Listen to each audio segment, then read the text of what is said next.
Hi, everybody. I'm Anthony Lopez, and I'm here with a special guest, James Becker. James, introduce yourself. Tell me what company you're from and what you're about. So, I am James Becker. I am a loan originator from Guild Mortgage. I'm based in the St. Charles area, but I'm licensed to do work in the entire state of Illinois. That's great. So, James, the reason I got you on here is because I wanted to give you some exposure. I know you're just starting, and I know it's very important when you're starting. So that's actually why I brought you here. Yes. Also because the energy. When I met you at an open house. I think it was. We were just talking about that. Yeah, it was an open house, and you had I have a lot of energy. Everybody knows I have a lot of energy. The energy you had matched me, and I'm like, wait a minute, this can be a great combo. So I think this is be perfect, and this is exactly why I wanted the world to see the type of energy you bring and what you're all about. Well, thank you. And I think it's going to be, I wish you luck, and I know you're going to be very successful out there. Thank you. So, what inspired you to be a loan officer? Can you tell me a little history about yourself before I even answer that question? So, let's think. I bought my first home probably about 4 years ago. It was right after COVID kind of started to calm down. So it was right. So the low rate. Yeah, tiny rate, very, very good. Good. So I bought right in. It was like 21. It was summer of 21. Nice. And I couldn't even remember anything about the mortgage process. To be perfectly honest. We were going and looking for houses. We found the one, I put an offer in, and then my real estate agent said, okay, I have a lender for you. You're going to get in touch with him. And he took care of everything. He took care of everything. He was phenomenal. It was fantastic. Nice. I really, really enjoyed the experience, but I didn't really think anything of it at that point. I didn't really think of the lending side of things. Okay. And, going through my job, I was going through a bit of a job transition, and that's why I'm here. And one of the main reasons why I enjoy doing this so much is because of the fact that I can help facilitate homeownership for young people such as myself. I absolutely loved the feeling that I had when I got into my home for the very first time. I got the keys in my hand. Yeah. I got to pull the moving truck into the garage, and I started unloading all my stuff. Oh, wow. It was one of the coolest things that I could say, this is mine. And now I'm just... Now you want to spread now that. I want to do that for other people. That's sweet. See, that's why that's why I brought you here, to be honest with you. I love that energy, man. Thank you. And so what do you do for first-time homebuyers? How do you approach first-time homebuyers? Well, so when you're dealing with first-time homebuyers, you have to be, first and foremost, you have to be confident. You have to understand that this is not something that the regular Joe Schmo is going to be doing every single day of his life. Like you and me, we're in real estate as a job. We do this every single day. We do it with our eyes closed. We do it while we're, sleeping. Right.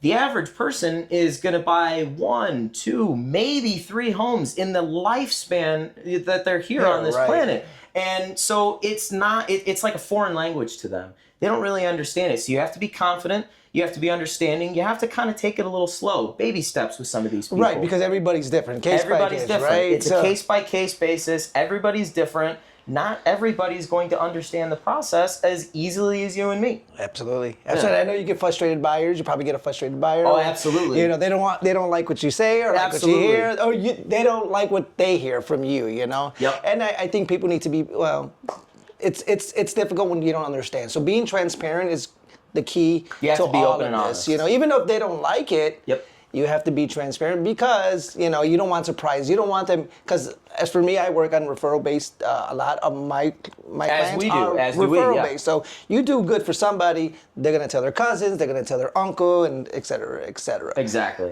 So what loan programs right now are you most excited about? I'm glad you asked. There's actually a very, very popular program within Guild. It's an in-house mortgage that we're offering.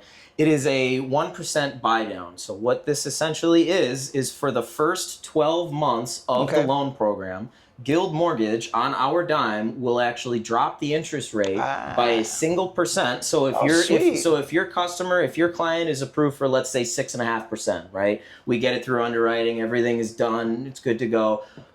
They're approved for 6.5%. We will drop it to 5.5% interest rate for the first on year. Our dime for the first 12 months of the mortgage. Okay. And then after that first 12 months is up, we'll come back to them and offer them the opportunity to refinance at a better rate if it's available. By that time, it should be available. At that point, So they probably won't even see the 6.5. They possibly may not. Okay. If by the time they get to that end of the 12 months and they're like, yeah, we're ready to refinance if there's something available, they may get a 5.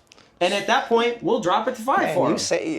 That's music to their ears right now. I'm gonna tell you right now. That's music. I know. With interest rates anything right to save now. money right now is key. You know, especially right now. Exactly. How do you help your clients decide between FHA, conventional, VA, the type of loan that best fits them? Sure. So a lot of people, and I don't understand why, but there's this really strange fear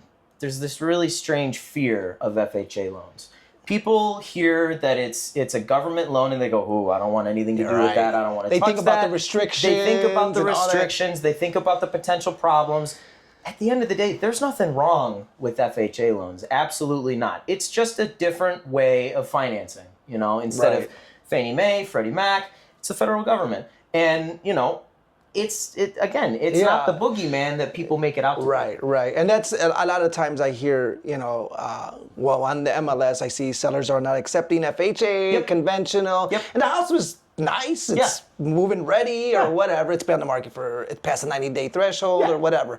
But they get this fear, like, I don't want to touch FHA because FHA might ask me to do something. I don't want to put money into this no more. There are extra steps when it comes to FHA, but again, that's what our job is. That's what we're here to do. We're here to help facilitate the transition. We're here to make sure that the process goes smoothly. So if that's a couple extra pieces of paperwork that you have to send into us for us to upload and get it all worked out and smoothed away, that's fine. That's what we're here to do. We're here to make sure that the process goes smoothly regardless of the loan program, regardless of if it's conventional or FHA. That's nice. It doesn't matter as long as we can get And what's you your into a normal home. turnaround time on a closing? What's the Normal turnaround for a closing? I would probably say, I mean, you know, it all depends on when the closing is. 30 days, 30 days, 45 days. We can get it done, absolutely. Okay, but it all depends. It all how fast depends. Everybody moves, right? It all Time is of the depends, essence. exactly. It all depends on how quickly everybody is moving. So, like, if the buyers are interested in a house and they want to get pre-approved and they want to get their loan funded,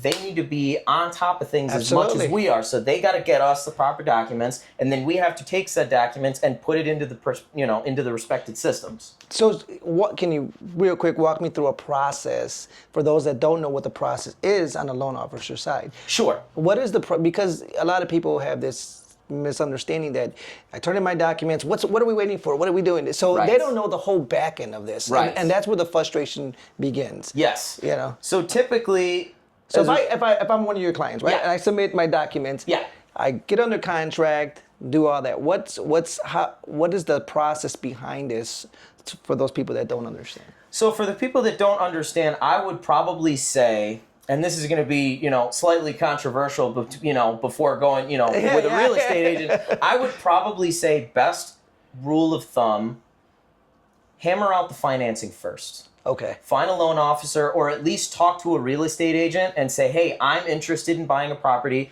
I need to find out what my financing situation is. They can put them in touch with a lender, or if they wanted to seek out a lender on their own, that's perfect. Get the financing done first. Say that you're pre-approved. Go through the beginning process first, because then you can go to your real estate agent and say, hey, I'm pre-approved for X amount of dollars. Right, we're not wasting time. Then we can go shopping. Then we're not wasting time. We're not, sitting around with our, I know what you're gonna say. Scrolling somewhere up there. No, we don't want to waste the process. We don't want to bog down the process at all. Because it slows things down. It slows everything down. Because I have clients. I'm sorry. Go ahead. No. I was just gonna say if the process is slowed down on the financing side, you may not have the closing date that you want. And then we're asking for extensions, and then we're asking, and then the rate expires. It gets to be a bigger headache. Earnest money's in jeopardy. It's a lot. And so I'm one of your clients, right? Yep. So how do you communicate with me? How's you transparent with me? How do I get updates? What would I expect from you? Well, you would expect, first and foremost, I'm very old school. I love a good traditional phone call. Nice. I really like, for a 26-year-old, I am terrified of technology, if at all possible. What? I know, it's crazy. My mom's going to like you, but go ahead. I love a good fashioned phone call. It makes everything clear, concise. You understand what the buyer's perspective is. The buyer understands what your perspective is as the lender. Yeah. It makes everything right on top of the table, zero confusion. And then if I don't hear from them with a phone call, I always follow up with a text message or an email. Nice. So I use, and I think we had a conversation right before the camera started rolling. Yep. One thing I use is, of course, is video messaging. I use that a lot. Yes. And the reason I use that is because I take everything's media right now, right? Everything's media. 15-second media, 15-second video, TikTok, right away, scroll. There goes your attention span. So I use that a lot. And again, I know I said this in a previous interview, my clients absolutely love that a lot. And again, it's because when I do my videos, I'll say, here's an update, whatever, let's say, for example, our inspection's coming up. Our inspection's coming up, just a reminder, see you at the inspection at so-and-so time. Yeah. They may be at work, or they're very busy. Maybe busy. But their messages are ready in their phone. Yep. So when they get out of work, I don't have to call, they're not calling me no more because they played that message and they already have that information for them. Yeah. So they absolutely love it. I do phone calls. Yep. I do text, but I do all three of them. It's like a FaceTime voicemail. Yeah, almost, that's what it is. And people my clients like it a lot. I don't know how everybody likes it, but they like it a lot because it keeps them informative. Yeah. They don't have to guess. That's awesome. What's going to happen? What's taking so long or stuff like that. So I try to be as transparent as possible with them. Yeah. What's your advice with the challenges that are happening today for some of these buyers that are against the wall? What advice can you give for these? A lot of the uncertainty of the economy right now and stuff like that. People not sure if they want to wait for the rate to drop or exactly what kind of advice for somebody that's watching us right now, especially in your age, that you can give right now. I know what got you off the fence. Let's put it that way. I really, I didn't really want to get off the fence. I was pushed. My dad told me you need to go buy a house because I'm selling mine. So figure it out. And so that was my push off the fence. But any advice that I could give to anyone, young or old, looking for a house, try it. Just do it. Just do it. Just do it. Absolutely. Just, don't worry too much about most of the specifics because a lot of people right now they're afraid of the interest rates being so high, which is a genuine concern. It's absolutely. But with that 1% buy down, it's a very popular option. There's no reason to worry. Very popular option. Exactly. There's no reason to wait if you wanted to go through a program like that. But just do it. Just make the leap of faith. You never know if you don't try. You never know if you don't try. And then the opportunity to refinance in the future is always available. Even if, outside of this loan program that I'm so excited about, even with other regular, loan programs, even if it's like a regular 30-year fix from Fannie Mae, we can refinance for you 2 years down the road if interest rates all of a sudden drop to COVID levels. Nice. Not that that's going to happen, right. but we know that interest rates are going to be hopefully dropping soon. Okay. And that's kind of been the bird in the ear for a few people. So you bought your house during COVID, you said? Yeah, I bought it June of 21. That first year, is that one of my, for first-time home buyers, I always say the first year is always the most crucial year because that's when you learn how to manage your finances, right? Yep. So, you may used to going to Disney World every summer and you can't now. Was that first year very scary for you? It was very scary, but it was very exciting. It was very enjoyable to know that now as an individual that has a home, I have responsibilities. I'm the only one to this day of my friend group that is able to, have their own place. And right now, you get to kick them out. Exactly. I get to kick them out and go to bed at the end of the night. But, and that's no shame in, other individuals. It's prices are high right now and it's totally understandable. But yes, it is a very humbling experience to be able to say, I have responsibilities that I need to tend to instead of running off and going to have fun every single weekend. So it was interesting to be able to actually, like you said, sit down and figure out what my finances are every month. So if you weren't forced to, if you weren't if you weren't forced to make that choice, would you have made that choice regardless if you were forced or not? If I wasn't, it's okay. If I wasn't forced to make that choice, I would probably still be working at home. Or living at home with my parents, and I probably wouldn't have this job right now. Oh, I probably wouldn't have this job right now. So it was a good thing you were forced. It was a very good thing that I was pushed off the fence. You probably were upset a little bit. I was very bummed. It was my childhood home. I was like, why do I have to leave? I love this house. It's fantastic. And then the more I thought about it, I was like, I'm just growing up. This is part of growing up. This is just another chapter in life. I think that's I get to open it and read it and create the chapter as I go along. That's a great testimonial for people out there that are young, yes, like you. Yes, I'm young too, guys. But that are scared of this, yep. you know, and you know, some of us still do things traditionally. You know, we don't want to leave the house, right. Our family house, and we get scared because we're so used to it. We're so comfortable where we're at. We're scared of the change. You know, I know I have been that person. Probably still am, but that's personal. Anyways, but again, I think it's a great testimonial, and again, it's awesome that you're able to share that, because I hope it does empower people that are watching out there right now, especially at a young age, that are scared, don't want to do it, or mom and dad, you know, are helping me in this and that, and the struggle is real, man. So I appreciate you, James. I appreciate you a lot, and again, this is end of our time. If you have anything to add, please do so. But if not, I'd like to thank everybody for showing up today and watching us on our podcast today. I'd like to thank James again. James, again, please let them know having me. You're welcome. Let them know how to contact you. Yes.